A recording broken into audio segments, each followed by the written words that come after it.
What kind of question could possibly stump the all-knowing god of wisdom? Waiting. I never was. Am always to be. No one ever saw me, nor ever will. And yet I am the confidence of all who live and breathe. What am I?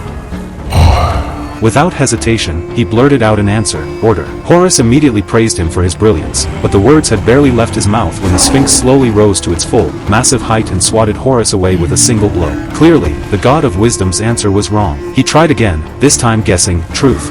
You are.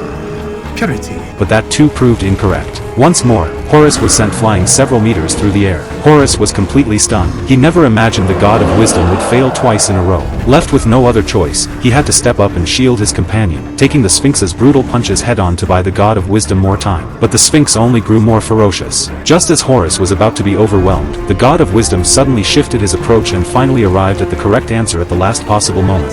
You are tomorrow! Oh, bother.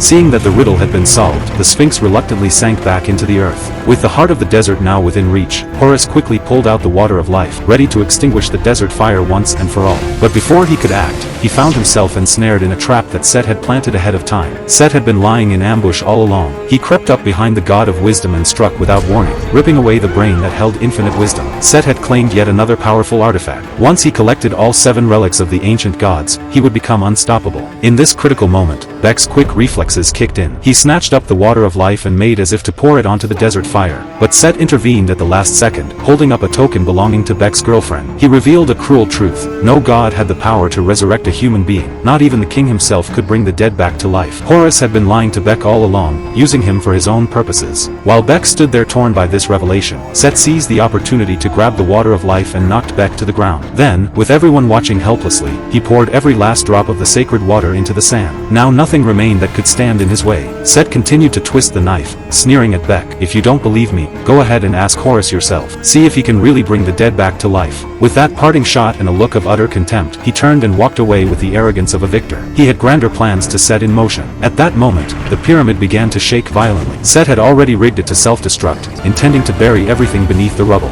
In the face of disaster, Horus summoned a surge of incredible strength, breaking free from his chains. He frantically hoisted a massive gear to use as a shield, protecting his companions from the falling debris. Against all odds, he led them to safety, escaping the collapsing pyramid just before it crumbled into ruins.